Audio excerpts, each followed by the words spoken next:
What started as what looked like a calm, mature celebrity separation is now revealing itself as something far more complicated, far more emotional, and far more contested. Because behind the smiling holiday photos, Broadway celebrations, and carefully framed public statements, court filings are now telling a very different story about what's really happening between former Real Housewives of Atlanta star Kandi Burruss and Todd Tucker. And once you start reading those filings, one thing becomes impossible to ignore. This divorce is not quietly settling, it is accelerating. Divorces don't become messy overnight. They evolve, they shift, they harden, and usually the first sign is when the public version no longer matches the legal version. That is exactly where Kandi and Todd now stand. What once looked amicable has transformed into a layered legal conflict involving money, parenting time, public image, and control over narrative. And when those elements collide in a high-profile marriage, the fallout is rarely small. Everything discussed in this video is based on public court filings, media reporting, and commentary. All opinions expressed are for entertainment and discussion purposes only. Nothing stated should be taken as established fact beyond what has been publicly alleged. For a long time, the public believed Kandi and Todd were handling their divorce with maturity.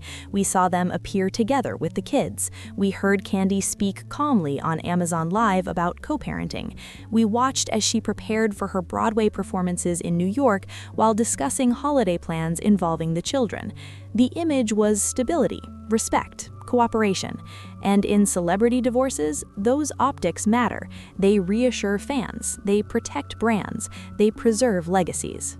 But court filings do not speak in optics. They speak in allegations, structure, and urgency. And according to those filings, what was being shown publicly did not reflect what was happening privately. Because once legal documents enter the picture, everything becomes measurable. Who pays, who shows up, who follows schedules, who interferes, and who wants the court to step in. At the center of this case is Kandi's reported request to have the divorce proceedings sealed. On its surface, that sounds reasonable. Protect the children, maintain privacy, keep sensitive matters away from public consumption. But in practice, sealing a divorce involving public figures is never just procedural, it is strategic. It determines who gets to see the filings, who can analyze them, and who can hold each side accountable to what has been submitted under oath. Todd objected. He reportedly argued that Georgia law presumes court records are public and that no exceptional circumstances had been shown to justify sealing this case. That objection may seem technical, but it carries weight because when one party wants the door closed and the other insists it remain open, it suggests there is more at stake than privacy. It suggests leverage. According to Emergency Motions, Kandi claims that she has been paying for nearly all expenses related to their two minor children: school tuition, medical care, daily necessities, travel, vacations, all allegedly paid by her, despite assertions that Todd maintains multiple income sources. This claim alone reshapes the entire narrative, because earlier public statements implied mutual responsibility, equal partnership, cooperative support. Court filings now suggest imbalance, and imbalance in divorce cases rarely stays isolated. It spreads into custody, resentment, control, and public positioning. Money is never just money in divorce. It represents power, contribution, and perceived sacrifice. And once one party alleges they are carrying the financial burden alone, the emotional temperature of the case rises instantly. One of the most striking contradictions in this case is the difference between social media presentation and legal allegations. Publicly, Todd is often seen as a present, engaged father, short clips, happy moments, carefully framed interactions. But the filings allegedly claim he has not consistently exercised his scheduled parenting time. This is where optics collide with accountability. In family court, showing up once in a while is not enough. Consistency is everything. And when filings begin to question whether public presentation matches private responsibility, credibility becomes fragile. Courts don't rule based on Instagram, they rule based on patterns. The conflict reportedly escalated during Christmas. Publicly, Kandi stated that the children would spend the holidays with her in New York while she performed on Broadway. Travel was arranged, dates were shared, expectations were set. But privately, the filings allege that Todd attempted to block the children from traveling despite advance notice and prepaid arrangements. This moment is critical because it reframes the dispute from disagreement to alleged interference. Holidays are emotional pressure points in custody matters. They expose unresolved power struggles faster than any other time of year, and according to the filings, that pressure cracked whatever informal cooperation still existed between the parties. The filing states, since the petitioner filed for divorce, the respondent has intentionally and willfully attempted to interfere with the petitioner's parenting time, specifically during the Christmas holiday break.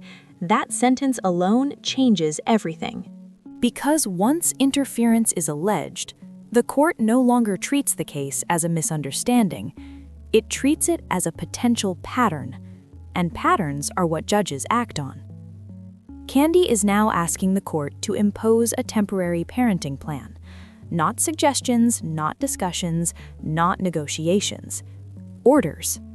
Orders that dictate parenting schedules, holiday rotations, academic breaks, travel expectations. This is the legal equivalent of drawing lines in concrete. It means trust has collapsed. It means flexibility is gone. It means the court must now replace communication. And once the court takes control, every future disagreement becomes enforceable. Todd's objection to sealing the case introduces a second narrative. He reportedly claims Kandi has spoken publicly about the divorce across multiple platforms, while he has refrained from direct commentary. From his perspective, sealing the case now creates selective privacy. Public when helpful, private when inconvenient. That argument reframes the entire sealing request. It suggests narrative management rather than protection. And in celebrity divorces, narrative management is currency. Social media has already begun to analyze every detail. Timelines, posts, travel photos, parenting clips, statements. Luxury vacations appear beside claims of financial imbalance. Smiling family moments appear beside allegations of missed schedules. And while none of these claims have been legally proven, public opinion does not wait for verdicts. It builds its own conclusions long before courts do. The presence of Mama Joyce in public moments has also reignited old tensions in online conversations. While not directly involved in filings, her history with Todd shapes how audiences interpret events.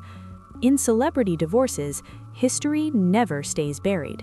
It resurfaces in every comment section. Emergency motions are not filed when things are calm. Objections to sealing are not made when there is nothing to question. Court-ordered parenting schedules are not requested when communication is healthy. These are signs of escalation. And escalation at this stage suggests the case is moving toward heavier litigation, not resolution. This divorce is no longer just about who gets what. It's about who looks consistent, who appears credible, who controls the story. Because in high-profile divorces, the public rarely remembers legal nuance. They remember impressions. However, before the internet chaos even began, the real story was already heating up quietly in court.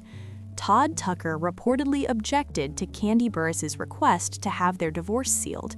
At the same time, Kandi allegedly told the court that she has been paying for nearly everything related to their household and their 2 minor children, and she requested that the court establish a temporary parenting schedule. And if you understand divorce law even a little, you know exactly what that means. When one party wants privacy and the other wants transparency, it usually means both sides are protecting something. When one party says they're covering all the expenses, it means financial tension is already boiling. And when a parent asks the court to step in with a schedule, it usually means trust between the parents has already collapsed. So even before the internet got involved, this divorce was already far from peaceful. Fans were already side-eyeing Todd's assistant and his late-night creative meetings when an anonymous Twitter account dropped what appeared to be a screenshot of Todd Tucker's alleged DMs to a lesser-known actress connected to one of his Atlanta productions. The message was short, reckless, and dangerous. "You deserve more than background roles. Let me give you the spotlight. Off camera, too." That one sentence was enough to shift the entire narrative. Within minutes, screenshots were everywhere. TikTok creators stitched it, Reddit threads dissected it, gossip blogs reposted it. Fans zoomed in on fonts, timestamps, grammar, and spacing, trying to decide whether it looked real. And whether it was real or not, the damage was immediate. People weren't just disappointed, they were embarrassed for Kandi. Ain't no way he typed this with Kandi Burruss as his wife. Casting couch energy is crazy. Todd, you are not Scorsese. And just like that, the public image of the loyal husband began cracking. Then came the second alleged receipt. Another screenshot surfaced, this time showing what appeared to be a Cash App transaction from Todd to the same woman. The amount wasn't shocking, but the memo line was, "For discretion." That memo alone sent social media into a full spiral. Reddit detectives matched the username to an actress from one of Todd's projects. Her Instagram suddenly went private. Then, almost as if on cue, Kandi posted one single emoji on Twitter. No caption, no explanation, and somehow that emoji said everything. Fans immediately decided that Kandi already knew, that she wasn't shocked, that she wasn't scrambling, that she was cold, calm, and calculated. She not nad, she done. She already talked to her lawyers. When Kandi go quiet, that's when it's serious. Then Mama Joyce made her appearance. In a live Q&A, she said, "I told her about that man from the beginning. I knew what he wanted. I just hate my grandbabies gotta see this." That clip went viral in under 30 minutes. People said Mama Joyce had been waiting a decade to say, "I told you so." And suddenly, the divorce wasn't just between Kandi and Todd anymore. It became generational, emotional, personal. Then came the burner phone allegations. An anonymous production assistant allegedly claimed Todd carried 2 phones on set. One stayed out, the other stayed hidden in his jacket. According to the message, only a few people had that number. Fans immediately believed it. They rewatched old behind-the-scenes clips. They pointed out moments where Todd appeared to be texting on a device that didn't match his usual phone case. Whether true or not, the narrative stuck. Had he a burner phone? This man thinks he in power. He movin' like he's in a Netflix thriller. Then the alleged audio clip surfaced. Low quality, distorted, clearly recorded secretly. A male voice, allegedly Todd, saying, "I told you not to post that. Now Kandi's team calling me non-stop." A female voice replied, "You promised me things." And then it cut off. No context, no confirmation. But by then, the internet didn't need proof. The story was already written in people's minds. Twitter threads began breaking down Todd's travel schedule, Kandi's tour stops, alleged transaction dates, filming overlaps, and social media activity. One viral thread said, "She was holding the family down while he was moving reckless." That thread alone pulled in over 80,000 likes. And suddenly, Todd wasn't just accused of cheating, he was accused of betraying the woman who built the empire. Then the narrative took its first hard turn. A new anonymous account appeared, claiming Kandi wasn't innocent either. They posted a blurry screenshot allegedly showing Kandi texting someone saved as Jay, saying, "I can't wait to get out of this situation. You make me feel like myself again." And just like that, the internet froze. Who is Jay? Was this emotional cheating? Was the marriage already dead long before the DMs? Fans split into 3 groups: Team Kandi, Team Todd, and Team Everybody Messy. Some said the screenshot was fake. Others said it proved Todd wasn't alone in emotionally stepping out. And many believed both things could be true at once. Then came the alleged financial leak. a document began circulating claiming Todd had moved money from a joint business into a private LLC under his name. Legal TikTok creators explained what that could mean in a Georgia divorce. Fans started demanding to know about a prenup. Some said Kandi had one. Others said it was never confirmed. Rumors spread about a clause protecting her music assets if misconduct was proven. Todd went quiet on Instagram for 2 days. Then he posted, "The only way out is through. Truth has many versions." The comments were ruthless. Then a fan allegedly recorded Kandi crying in her car outside an Atlanta studio, saying, "I gave everything to this man, and now I'm the villain?" People stopped laughing. This wasn't tea anymore. This was heartbreak. Mama Joyce reposted Bible verses. Riley unfollowed Todd. Tiny posted a shady quote about women dimming their light for ungrateful men. The family wasn't hiding their position. Todd later posted a quiet video admitting he messed up and may have lost her. Some people believed him. Others said it was too late. Then came the moment that changed everything. Kandi went live. No makeup, hoodie, tired eyes. She said, "You can love someone and realize they don't know how to love you back." Then she held up a black folder labeled "Everything" and said, "I'm not here to ruin nobody, but if anybody ever flips the script on me, I already wrote the ending." Then she ended the live. That wasn't a threat. That was power. After that live, Todd went silent. Kandi reportedly began separating business ties quietly, pulling her name from projects, revoking creative agreements. Fans called it silent severance. No arguing, no dragging, just removal. Then a director allegedly connected to Todd surfaced in the conversation. Fans matched tattoos, timestamps, and locations. Her caption resurfaced. People pretend they're in love when they really love the lifestyle. And once again, the fire reignited. Kandi reportedly filed for legal separation. Not emotional, not symbolic, legal. The marriage, the business, and the brand were being untangled officially. This is no longer just a divorce. This is about love, loyalty, power, silence, and strategy. This is about a woman who built an empire and refuses to let betrayal write her ending. This is about a man who may have lost everything he thought was permanent. And this is about a black folder that represents every truth we haven't heard yet. So now we ask, and impressions shape reputations. According to updates in the docket, hearings have already begun addressing temporary matters. That means the court is no longer observing from a distance. It is actively shaping outcomes. Temporary orders often become permanent precedents, and once that happens, leverage shifts permanently. This case is not cooling down. It is building. More filings will come. More narratives will clash. More contradictions will surface. And once a divorce reaches this phase, it rarely de-escalates quietly.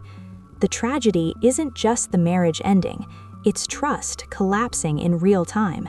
It's children caught between shifting schedules. It's narratives louder than facts. And it's the realization that once a story like this becomes public, no one truly controls it anymore. You don't file emergency motions when everything is fine. You don't fight over sealing records when there's nothing to protect. You don't argue over parenting time when communication is healthy. Those are warning flares, and this case is filled with them. If this is what is already visible, imagine what hasn't been filed yet. This story is far from over, and what happens next will decide more than custody schedules or financial responsibility. It will decide credibility, it will decide consistency, and it will decide which version of this story survives. Now I want to hear from you. Do you believe sealing the case protects the children, or does transparency protect the truth?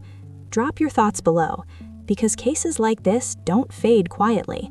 They escalate, and once they do, there is no pretending this was ever just a simple divorce.